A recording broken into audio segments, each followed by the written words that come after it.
Hello बच्चों, कैसे हो आप सब। आज हम करेंगे हिंदी पाठ्य पुस्तक 8 अध्याय 3 विमुद्रीकरण लेख। अध्ययन से पूर्व अब यहाँ पर हमें कुछ चित्र नजर आ रहे हैं जिसमें पुराने 500 के नोट, नए 500 के नोट, पुराने 20 के नोट और नए 20 के नोट। इसमें एक और चित्र है जिसमें काफी सारे लोग देखो लाइन में खड़े हैं और किसके सामने खड़े हैं? स्टेट बैंक के सामने खड़े हैं। यहाँ पर 3 लोग आपस में बातें कर रहे हैं। आइए देखते हैं वो क्या बातें कर रहे हैं। यहाँ पर ये लड़का बोल रहा है ये लाइन क्यों लगी है। लड़की क्या बोल रही है? विमुद्रीकरण क्या है और क्यों होता है। तो इनकी जवाब अब उनके पिताजी दे रहे हैं। पुरानी सरकारी मुद्रा को बंद कर नई मुद्रा लाने की घोषणा विमुद्रीकरण कहलाती है ताकि देश के कालाधन भ्रष्टाचार को खत्म किया जा सके। विमुद्रीकरण क्या होता है? जिसमें पुराने नोटों को बंद कर, पुराने सिक्कों को बंद कर नए सिक्के या फिर नए नोटों को जब लाते हैं उसी को विमुद्रीकरण कहा जाता है। यहाँ पे लेख का मूल तत्व क्या है? देश हित में बनाए गए नियम एवं कानून का पालन कर सरकार को सहयोग प्रदान करना। देश हित के लिए मतलब देश के लिए अगर पुराने कोई कानून में अगर गड़बड़ी हो तो नए कानून लाना और सही से लाना। अब हम चलेंगे अगले पृष्ठ पर। विमुद्रीकरण या नोटबंदी एक प्रक्रिया है जिसमें प्रचलित मुद्रा को कानूनी दर्जा समाप्त कर दिया जाता है और यह प्रणाली सिक्कों के लिए भी लागू होता है।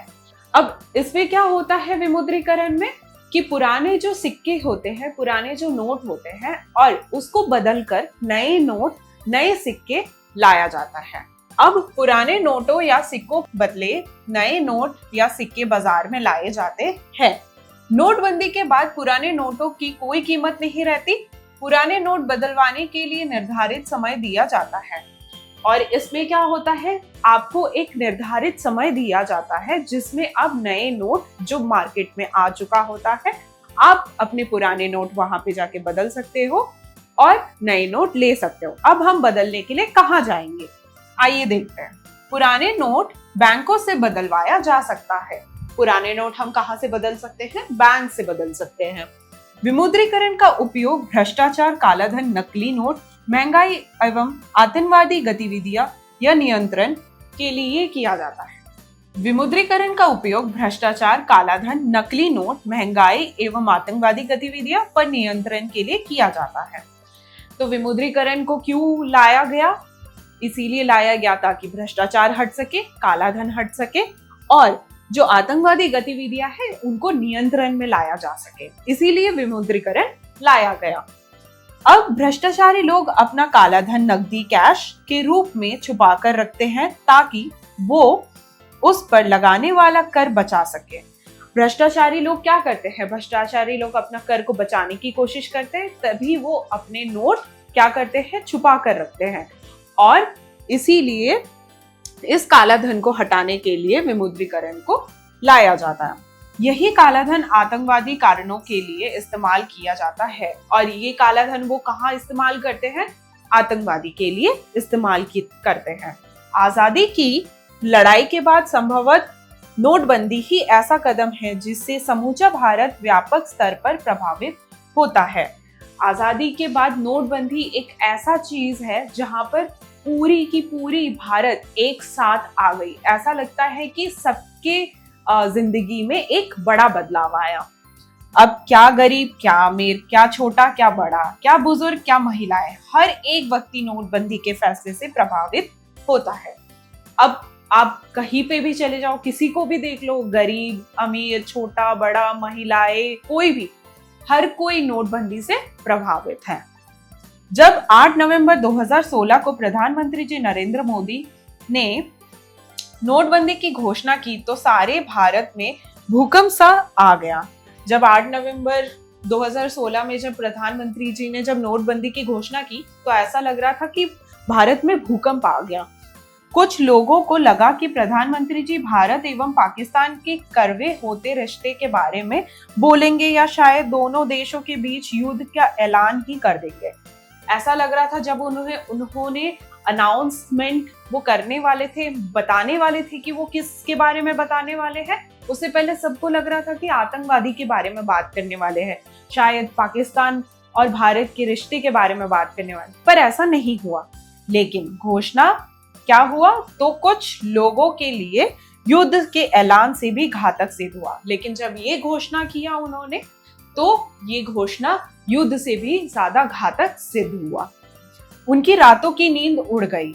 कुछ लोग होशो हवास खोते हुए ज्वेलर्स के पास दौड़े और उल्टे सीधे दामों में सोना खरीदने लगे।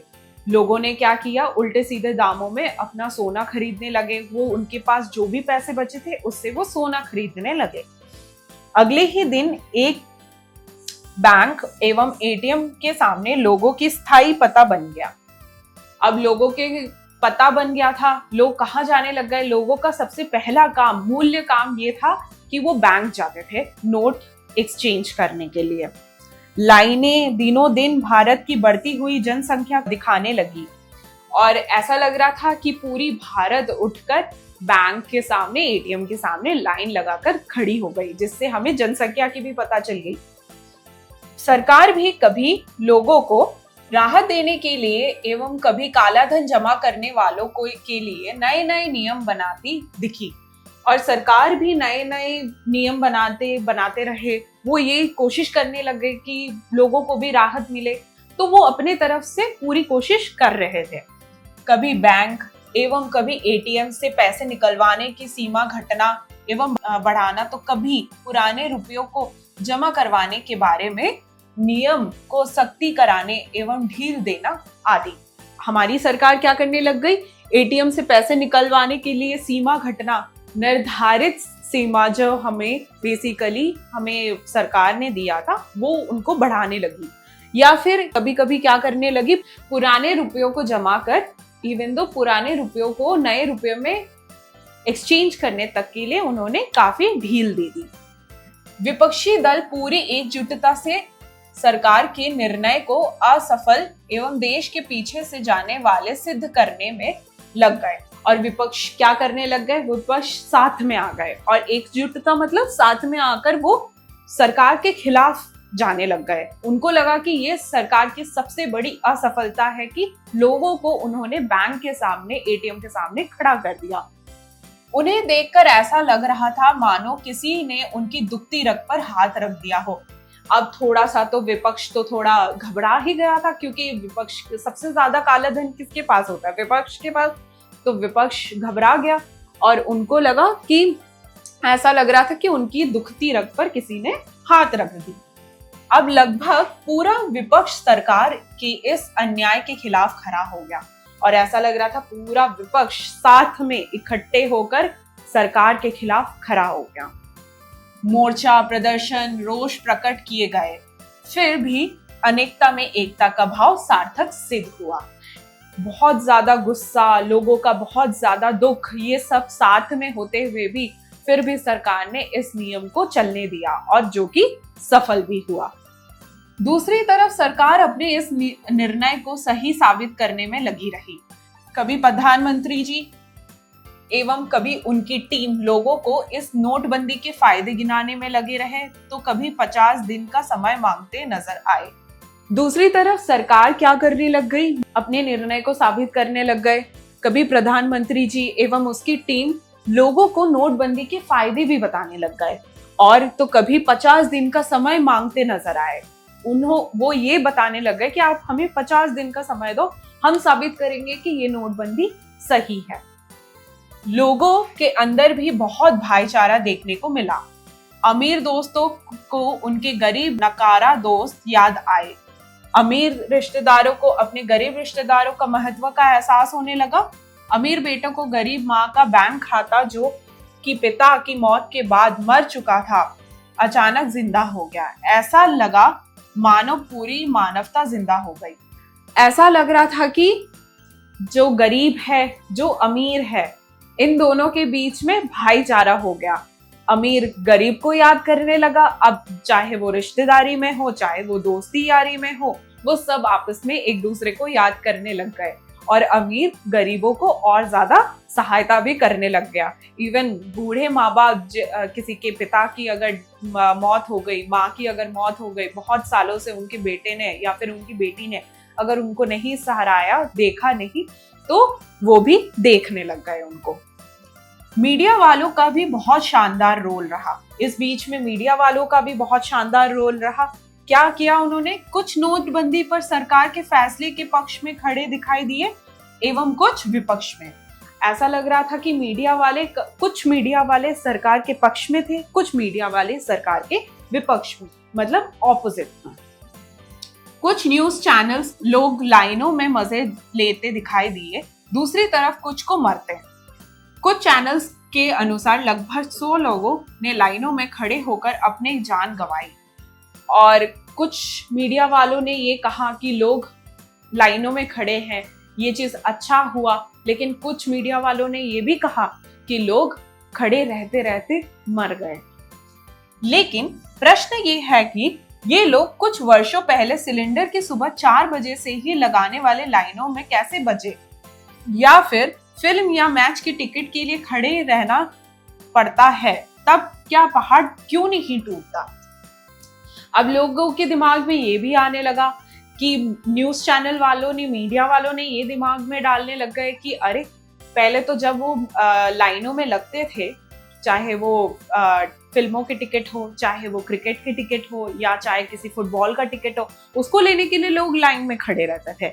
लेकिन जब कोई चीज भलाई के लिए सरकार ने कदम उठाई कि विपक्ष में आने के लिए मीडिया वालों ने क्या चलाना शुरू किया कि लोग मरने चालू हो गए और बिखरने चालू हो गए। अब देखते हैं, नोटबंदी की वजह से पुराने जमाने में सफल बार्टर पद्धति फिर से कारागार सिद्ध हुई। अब पहले पुराने जमाने में बार्टर सिस्टम चलता था। बार्टर सिस्टम क्या होता है? बेसिकली एक हाथ से सामान देना, दूसरे हाथ से सामान लेना। तो अब इस नोटबंदी के वक्त भी वो चीजें चलने लगी कि सामान के बदले रुपए के बदले नए रुपए। पहले सामान के बदले सामान आता था, अब इसमें रुपए के बदले नए रुपए आने लग गया। लोगों ने बिना पैसे के भी दिन गुजारने सीख लिए। सच कहूं तो हमें तो किसी भी गंभीर समस्या का सामना नहीं करना पड़ा, बस थोड़ा समायोजन करना पड़ा। देश के लिए थोड़ी बहुत तकलीफ जरूरी भी है। देश को अगर हमें चलाना है, आगे बढ़ाना है, सही से रखना है, तो फिर अगर हमें आतंकवादी नहीं चाहिए, अगर हमें भ्रष्टाचार नहीं चाहिए, काला धन नहीं चाहिए, तो हमें ये सारी थोड़ी सी तकलीफ उठानी पड़ेगी, और जो कि वही हुआ। यहाँ कुछ लोगों की बुद्धिमत्ता देखने को मिली। उन्होंने अपना काला धन को छिपाने के लिए नए नए तरीके अपनाए, जैसे गरीब दोस्तों एवं रिश्तेदारों के बैंक खाते पैसे में डालने लगे, मजदूरों की 300-400 रुपए में हायर करना, 20 से 30% के लालच को पुराने नोटों के बदले नए नोट प्राप्त करना, कुछ बैंक एवं डाक कर्मचारियों की अवैध सेवाएं लेना इत्यादि। सरकार का दावा है कि इस तरीके से अपनाकर लोगों का काला धन बैंक में अपनी जगह बनाने में कामयाब रहा। अब सरकार इनकम टैक्स वालों के ऐसी बैंक खातों पर पूरी नजर है। लोग क्या करने लग गए? लोग इधर उधर पैसे अपने जो जमाए हुए पैसे, उनका जो काला धन, वो अलग अलग जगहों में देने लग गए। वो मजदूरों को जहाँ पे वो 300 देते थे, वो मजदूरों को 400 देने लग गए। रिश्तेदारों को वो पैसे डालने लग गए, रिश्तेदारों के बैंक के खातों में पैसे डालने लग गए। एक बेटा माँ बाप के बैंक के खातों में पैसे डालने लग गया, जिससे कि इनकम टैक्स वालों को दिक्कतें कम हुई आगे जाकर। इस नोटबंदी की वजह से, जैसा कि कुछ अर्थशास्त्रीय और अंतरराष्ट्रीय अर्थ संबंधित संगठनों की दावा भी किया है कि भारत की आर्थिक वृद्धि दूर कुछ समय के लिए प्रभावित हो सकती है, लेकिन इसके दूरगामी सकारात्मक परिणाम निकलेंगे। कुछ और जानकारों के अनुसार नोटबंदी की वजह से नकली नोट छापने का कारोबार खत्म हो गया है, जिसकी वजह से देश में बहुत मात्रा में नकली नोट एवं उससे संबंधित अवैध कारोबार भी खत्म हो गए। अब क्या हुआ अंतरराष्ट्रीय में, मतलब इंटरनेशनल, नेशनल न्यूज, मैगजीन, ये सारे जगहों पे क्या होने लगा? लोग विचार करने लगे कि ये कुछ देर के लिए, कुछ क्षण के लिए कुछ टाइम पीरियड के लिए ये दिक्कत तो है लोगों के लिए, लेकिन आगे जाके ये क्या होगी, भारत के लिए सही साबित होगी, और जो कि आज की डेट में हुआ। अब नकली नोट बंद होने लग गए, नकली नोट का अवैध रूप से यूज होना, वो सारी चीजें भी रुक गई। अब चाहे नोटबंदी का परिणाम जो भी हो, पर एक बात स्पष्ट है कि नियत ठीक थी। हमारी नियत क्या थी? हमारी सरकार की नियत एक ही थी कि भ्रष्टाचार को बंद करना, काला धन को बंद करना, और जो कि हुआ, जो कि आज की डेट में नहीं है। केंद्र सरकार के इस निर्णय से सबसे बड़ा असर फिलहाल आम लोगों पर पड़ा है। लोगों के घर में रखी जमा रकम को बैंक में जमा कराया, सुबह से लेकर शाम तक बैंकों के बाहर लंबी कतार में वक्त गुजारा। अब लोगों ने क्या किया, अपने पैसे, अपने पास जो पैसे थे वो उन्होंने बैंक में जमा कराया, उन्होंने इनकम टैक्स भरा, और ये नोटबंदी करने की वजह से सरकार के द्वारा लोगों के आर्थिक जीवन में बहुत ज्यादा प्रभाव पड़ा। देश में मुद्रा की तरलता पर काफी सकारात्मक असर पड़ा। बैंकों के पास पर्याप्त मात्रा के कैश जमा हो गया। असंगठित क्षेत्र मसलन लघु उद्योग में हलचल मच गई। बड़ी करेंसी बंद हो जाने के काम प्रभावित हो गया, लेकिन कैश मुहैया होने के बाद इस समस्या की मुक्ति मिल गई। अब क्या हुआ कि बहुत ज्यादा कैश बैंकों में जमा होने लग गया। फिर बहुत असंगठित जो एक लोग इकट्ठा होके आतंकवादियों के साथ जो चीज करते थे वो क्लियर हो गई, वो हट गया। बड़ी करेंसी बंद हो गए, बाहर पैसे जाना बंद हो गया। धीरे धीरे इसका असर भी सकारात्मक तौर पर दिखने लगा। अब धीरे धीरे ये चीज सही साबित हुई, पॉजिटिव वे में दिखने लगा। हालांकि दिहाड़ी मजदूरों की दिनचर्या पूरी तरह से चरमरा गई, लेकिन जो हर दिन के कमाते हैं, जो मजदूर ऐसे जो होते हैं जो हर दिन कमाते हैं अपने पैसे, उनकी थोड़ी सी ऊपर नीचे हो गई उनके। इन हालातों में यह कहना उचित है कि बजट सत्र में इस क्वार्टर में इसका नकारात्मक असर सफल घरेलू उत्पाद जीडीपी पर देखने को मिला। और सबसे बड़ा चीज है कि हमें ये चीज, जो घरेलू सामान जो हम खरीदते हैं, या फिर जीडीपी जो बोलते हैं, जो हमारे पूरे देश का जो होता है एक जीडीपी, कि कितना पैसा खर्च हुआ, कितना पैसा आया, उसमें थोड़ी सी ऊपर नीचे हो गई।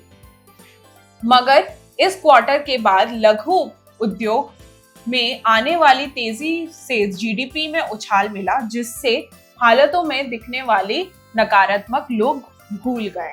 लेकिन ये होने के बाद, नोटबंदी होने के बाद, पैसे जितने सरकार के पास आया, उससे जीडीपी तेजी से अगले क्वार्टर में बढ़ गया।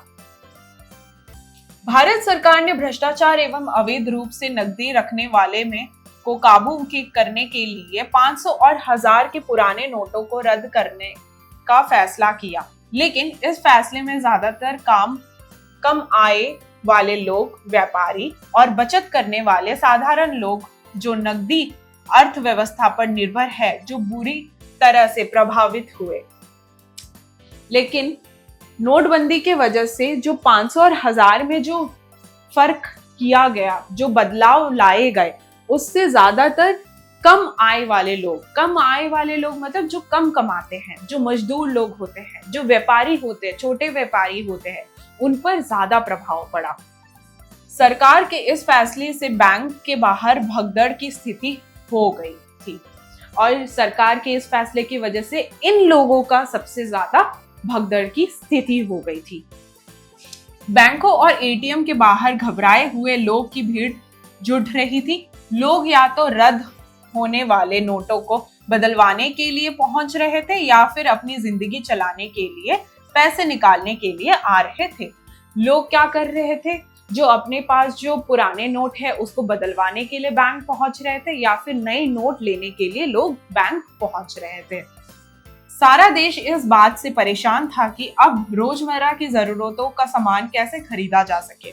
सारे लोग ये परेशानी में थे कि रोजमर्रा डेली का जो सामान होता है, डेली की जो जरूरत होती है, हर दिन की जो जरूरत होती है, वो लोग कैसे पूरा करें।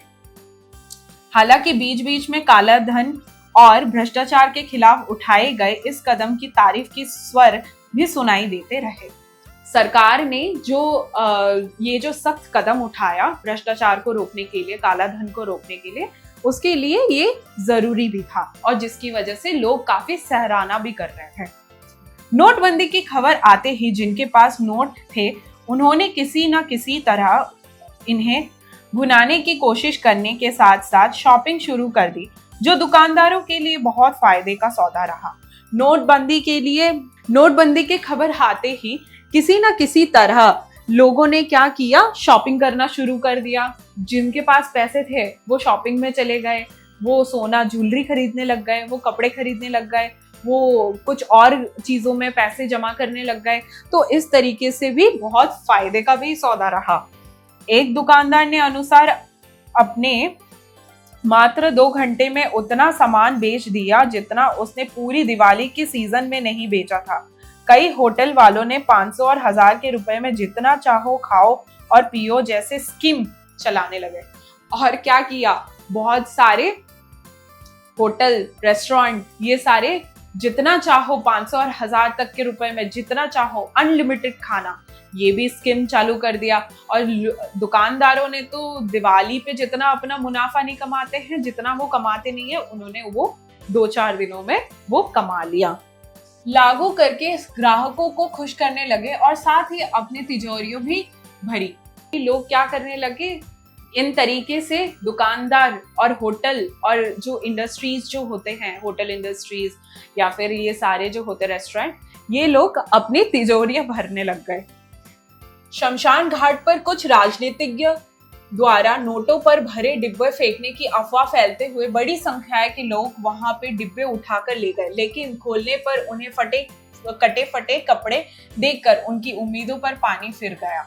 2 बाइक सवार लुटेरे ने एक मजदूर के पास छीन लिया, लेकिन पर्स खोलते ही पैसे 500-500 के 3 नोट देखकर गुस्से में मजदूर को पीटने लगे और पर्स में उनके मुंह दे मारा। और क्या हुआ, लोग काफी ज्यादा खुश तो थे, बट एक तरफ और ये भी अफवाह फैलने लगी कि शमशान घाटों पर नोटों के डब्बे फेंक दिए गए हैं।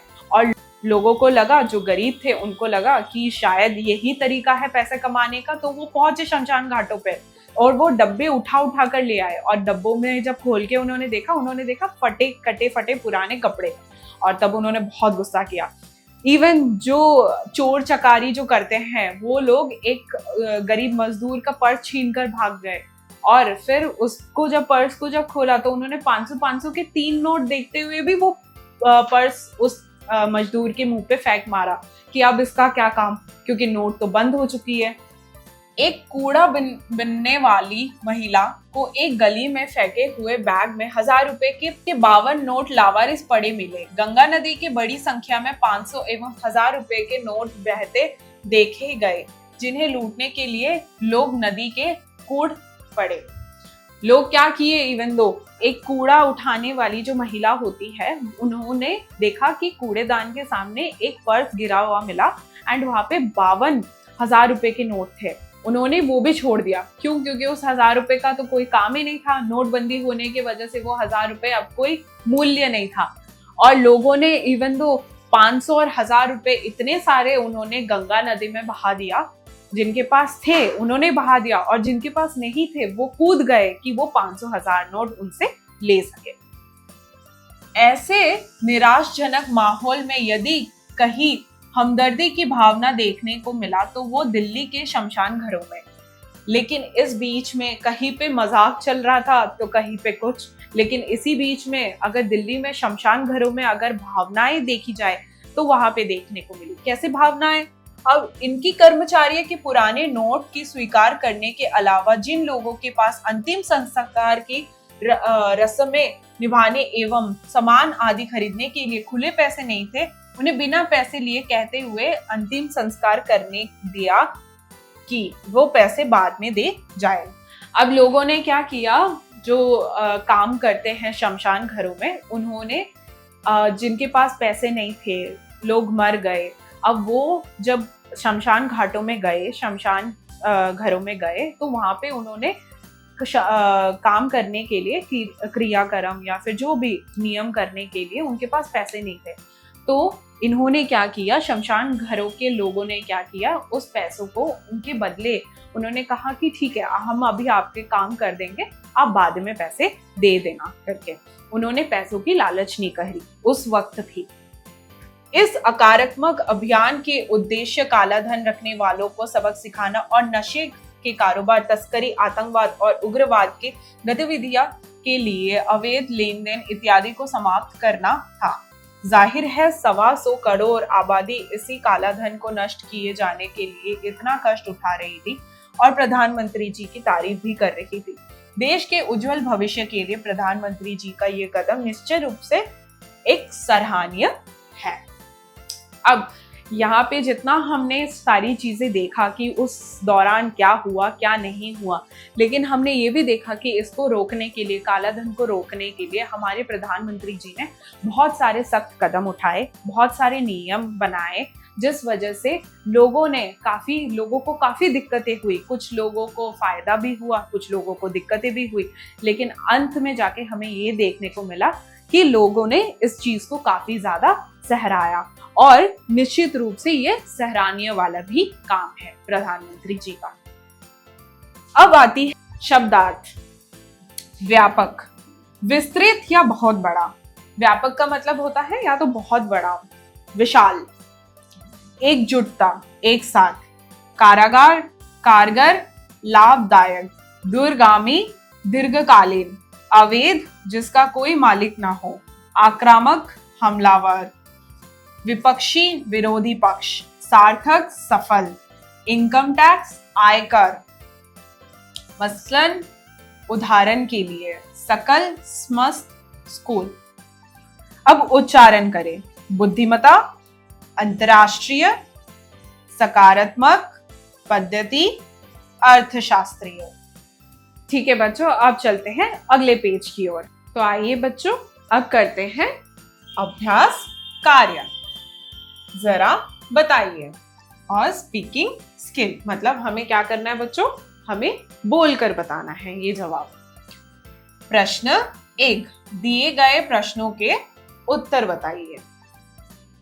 क, काला धन किस रूप में छुपा कर रखा जाता है? काला धन किस रूप में छुपा कर रखा जाता है बच्चों? काला धन नकदी के रूप में छुपा कर रखा जाता है। काला धन नकदी के रूप में छुपा कर रखा जाता है। अब प्रश्न ख, प्रधानमंत्री श्री नरेंद्र मोदी जी ने नोटबंदी की घोषणा किस दिन की थी? प्रधानमंत्री जी ने किस दिन की थी बच्चों नोटबंदी की घोषणा? प्रधानमंत्री जी ने 8 नवंबर 2016 में नोटबंदी की घोषणा की थी। अब प्रश्न ग, पुराने नोट कहां से बदले जा सकते हैं? पुराने नोट कहां से बदले जा सकते हैं बच्चों? पुराने नोट हम बैंक में जाकर बदल सकते हैं या फिर बदले जा सकते हैं। अब प्रश्न घ, विमुद्रीकरण का उपयोग क्यों किया जाता है? विमुद्रीकरण का उपयोग क्यों किया जाता है?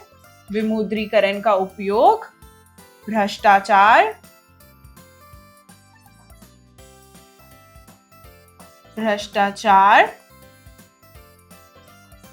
काला धन,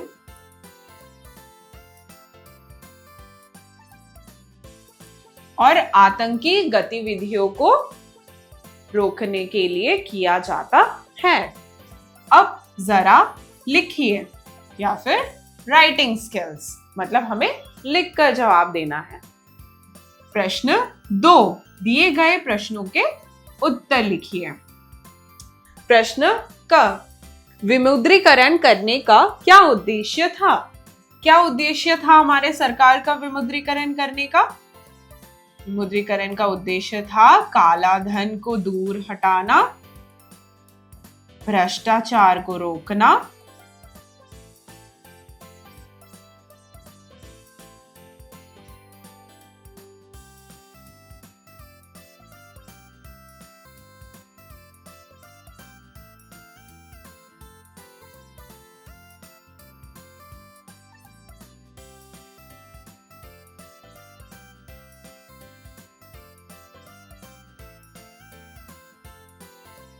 विमुद्रीकरण करने का क्या उद्देश्य था हमारे सरकार का? काला धन हटाना, भ्रष्टाचार हटाना और आतंकवादी गतिविधि को रोकना। अब प्रश्न ख, विपक्षी दल क्या सिद्ध करने में लग गए? विपक्षी दल क्या सिद्ध करने में लग गए? विपक्षी दल ये सिद्ध करने लग गए कि सरकार के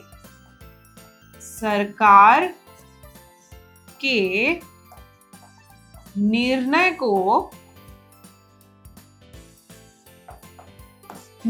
को गलत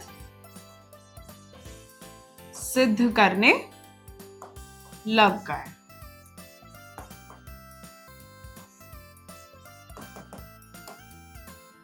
तो विपक्षी दल बेसिकली क्या करने लग गए? सरकार के निर्णय को गलत सिद्ध करने लग गए।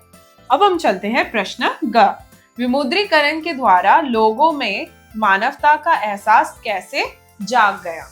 अब विमुद्रीकरण की वजह से क्या हुआ, लोगों के मन में क्या आया, वो देखते हैं।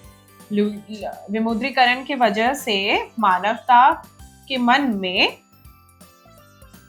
दोस्ती, रिश्तेदारी,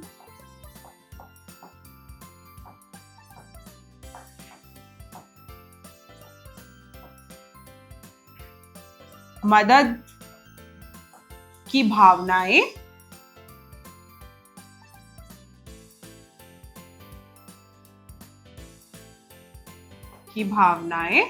जाग गई।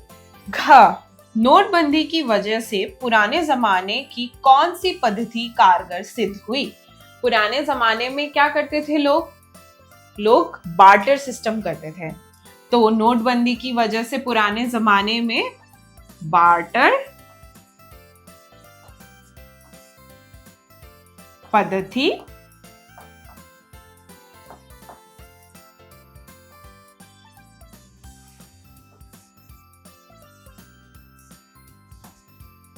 सिद्ध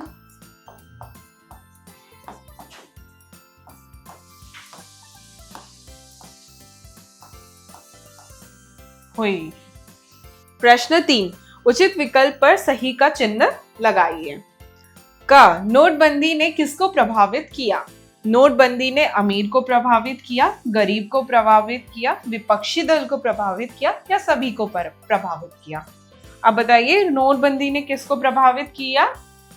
सभी को प्रभावित किया। नाउ नेक्स्ट ख, विमुद्रीकरण करने का उद्देश्य क्या था? विमुद्रीकरण करने का उद्देश्य था नकली नोटों की रोकथाम, काला धन खत्म करना, विपक्षी दल को नीचा दिखाना या केवल पहला और दूसरा? विमुद्रीकरण का उद्देश्य था नकली नोटों को रोकना, काला धन खत्म करना, ये दोनों था। तो क्या होगा? केवल पहला और दूसरा। अब प्रश्न घ, नोटबंदी के वजह से किस तरह के कारोबार बंद हो गए? अवैध कारोबार, वैध कारोबार, दोनों, कोई भी नहीं। नोटबंदी की वजह से कैसे कारोबार बंद हो गए? अवैध कारोबार बंद हो गए। अब आइए अगले पृष्ठ पर, जो कि है प्रश्न 4, सही मिलान कीजिए। क, बार्टर पद्धति, ख, दूरगामी परिणाम, ग, सकल उत्पाद, ख, अवैध कारोबार। अब आएंगे, जरा सोचिए, जो कि है क्रिटिकल थिंकिंग, मतलब हमें सोचकर जवाब देना है। जरा सोचिए, क्रिटिकल थिंकिंग। प्रश्न 5, विमुद्रीकरण द्वारा देश की जनता को किस प्रकार के लाभ एवं हानि हुई? कक्षा में चर्चा कर लिखिए। आप अपने कक्षा में चर्चा कीजिए कि विमुद्रीकरण की वजह से देश में क्या लाभ हुआ, क्या हानि हुआ, किसको क्या तकलीफ हुई, किसको कितना लाभ हुआ। तो ये आप अपने कक्षा में बात कीजिए और फिर आप चर्चा करके आप लिख सकते हैं। अब प्रश्न 6, नोटबंदी की वजह से बैंक और एटीएम के बाहर लंबी कतारें सभी ने देखी। यदि आप मीडिया कर्मी होते तो आप जनता से किस तरह के सवाल पूछते? अपने शब्दों में अभिव्यक्त कीजिए। अगर आप मीडिया में होते तो आप लोगों से क्या पूछते? आप क्या जो भी आपके मन में है आप उसके बारे में अपने शब्दों में लिखिए। अब प्रश्न 7, क्या देश हित के लिए विमुद्रीकरण जैसे निर्णय कभी पूर्वकालिक सरकारों द्वारा भी लिया गया था? मतलब क्या देश में जो विमुद्रीकरण जो एक डिसीजन था, क्या वो पुरानी सरकार ने भी कभी ली थी, सोची थी? यदि हाँ, तो किस सरकार के कार्यकाल में? विद्यार्थी शिक्षक शिक्षिका के साथ संवाद स्थापित कर इस विषय पर लिखे। आप अपने कक्षा के शिक्षक और शिक्षिका से पूछ सकते हैं कि कभी किसी सरकार ने अपने कार्यकाल में सोचा था या नहीं, और अगर किसी ने सोचा था तो उन्होंने क्या किया क्या नहीं किया, ये आप डिस्कस करके या फिर बातचीत करके आप लिख सकते हैं अपनी बातें। अब आते हैं जरा भाषा पर गौर कीजिए, जो कि है लैंग्वेज स्किल। प्रश्न 8, दिए गए वाक्य को शुद्ध करके लिखिए। अब ये जंबल वर्ड्स है, अब इसको हम शुद्ध करके लिखेंगे। का भाषण प्रधानमंत्री देते हैं, तो हम इसमें क्या लिखेंगे? प्रधानमंत्री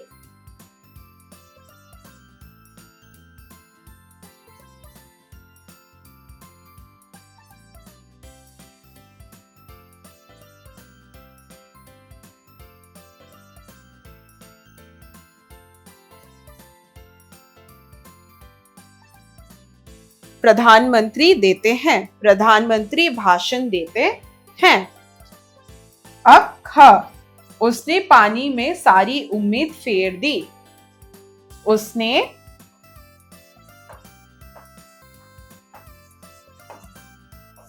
सारी उम्मीद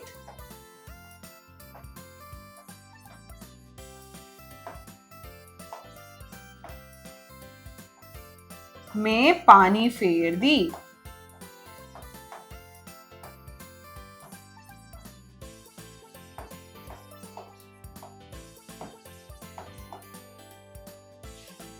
अब चलेंगे अगले पृष्ठ पर।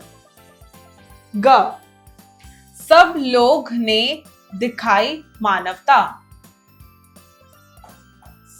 सब लोग ने मानवता दिखाई।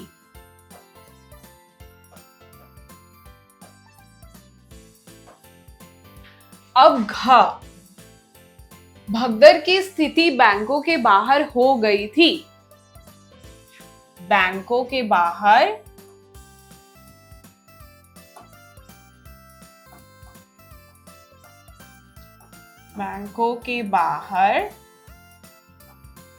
भगदड़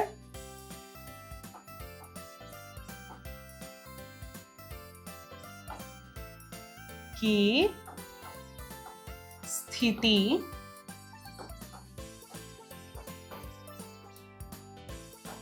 हो गई थी।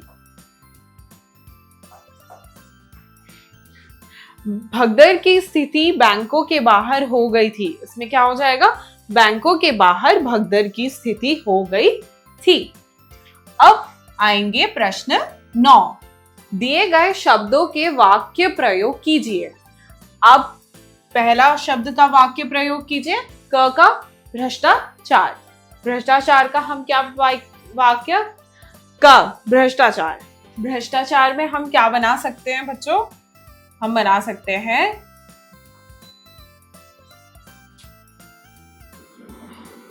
हमें भ्रष्टाचार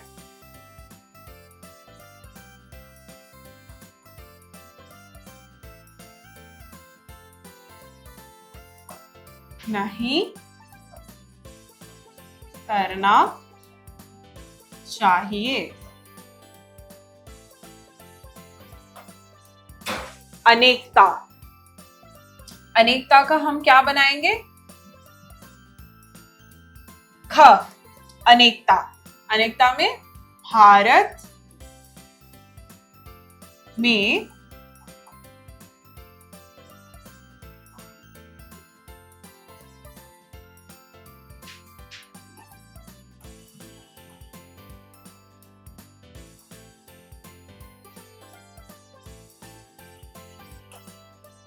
भारत में अनेकता में एकता है। ग हलचल, मार्केट में बहुत हलचल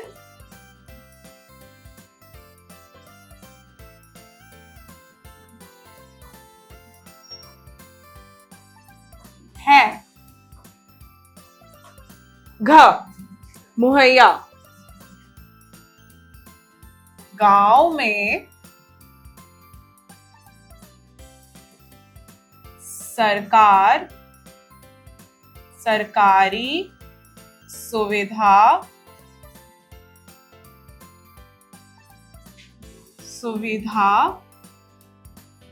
में मुहैया मिलती है। अब आइए प्रश्न 10। दिए गए वाक्य में उचित स्थान पर उचित विराम चिन्ह का प्रयोग कीजिए।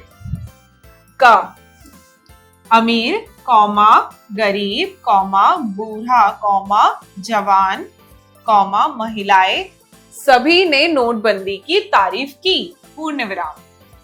अब ख विपक्षी दलों ने मोर्चे प्रदर्शन रोष प्रकट किया, विपक्षी दलों ने मोर्चे प्रदर्शन रोष प्रकट किया, पूर्ण विराम। अब ग जितना चाहे पेट भर खाओ, इसमें क्या लगेगा? पूर्ण विराम। जितना चाहे पेट भर खाओ। तो आओ बच्चों अब देखते हैं प्रश्न 11। दी गई लोकोक्तिया का अर्थ लिखकर वाक्य प्रयोग कीजिए। क में क्या है? अब नया 9 दिन पुराना 100 दिन। अब इसका अर्थ क्या है? नया 9 दिन पुराना 100 दिन का अर्थ है नए की उपेक्षा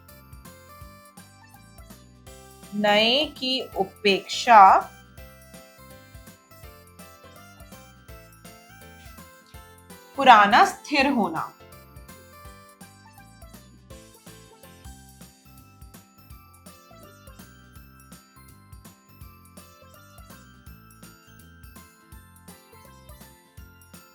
इसमें क्या है? नया 9 दिन पुराना 100 दिन का, कि नए की उपेक्षा पुराना स्थिर होना। अब इसका वाक्य हम प्रयोग करते हैं। अपने पुराने दोस्तों को छोड़कर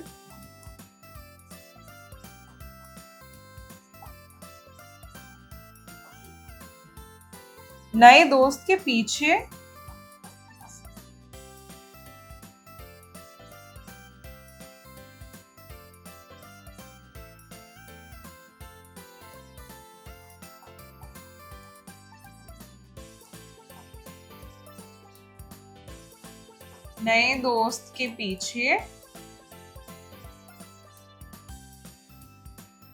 मत भागो।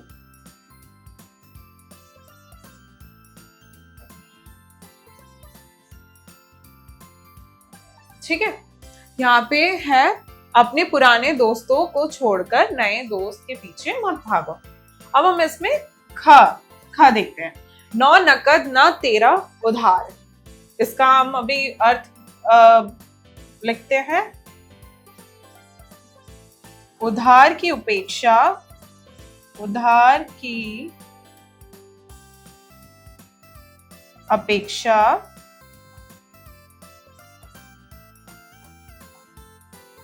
नगद की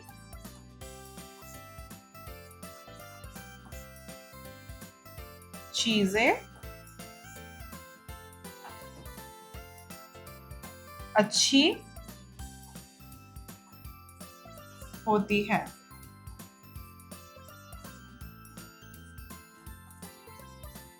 9 नकद 13 उधार का है अर्थ, उधार की उपेक्षा नगद की चीजें अच्छी होती है।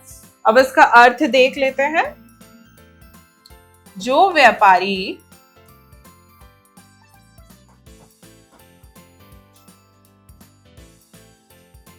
नौ नगद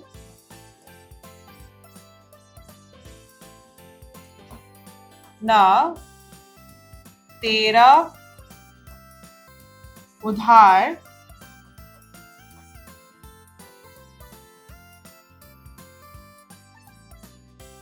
वाली नीति पे चलते हैं,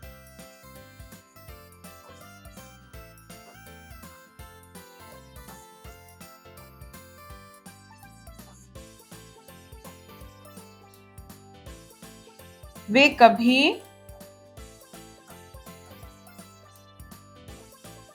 आर्थिक संकट पर नहीं पड़ते।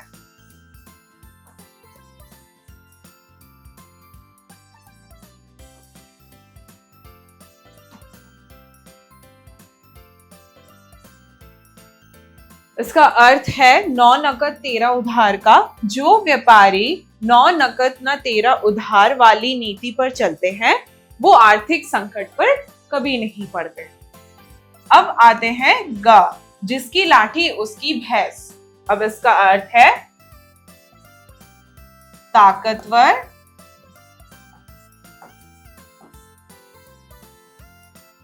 की जीत। अब इसका हम वाक्य बनाएंगे।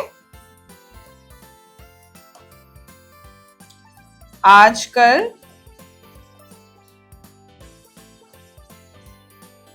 जो शक्तिशाली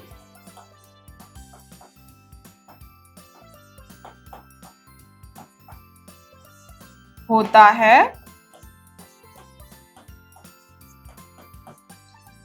उसकी लाठी उसकी भैंस होती है।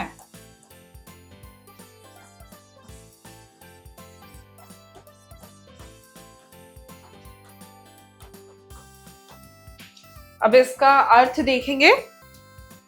ताकतवर की जीत और वाक्य है आजकल जो व्यक्ति शक्तिशाली होता है उसकी लाठी उसकी भैंस होती है। आइए अब हम चलते हैं घ, डाक के 3 पात। अब डाक के 3 पात का अर्थ देखते हैं। सदा एक जैसी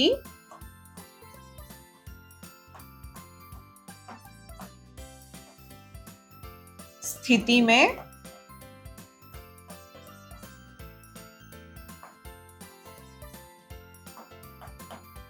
बने रहना।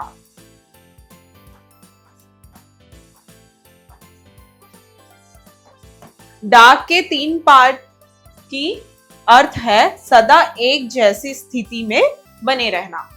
अब हम आइए इसका वाक्य बनाते हैं। इतना पढ़ा लिखा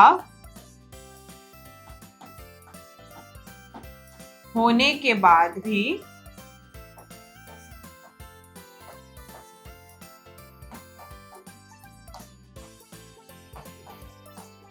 नरेश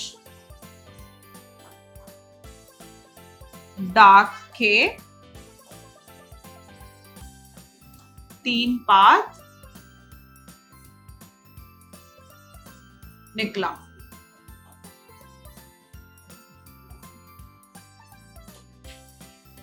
अब इसका वाक्य देखिए। इतना पढ़ा लिखा होने के बाद भी नरेश डाक के 3 पात निकला।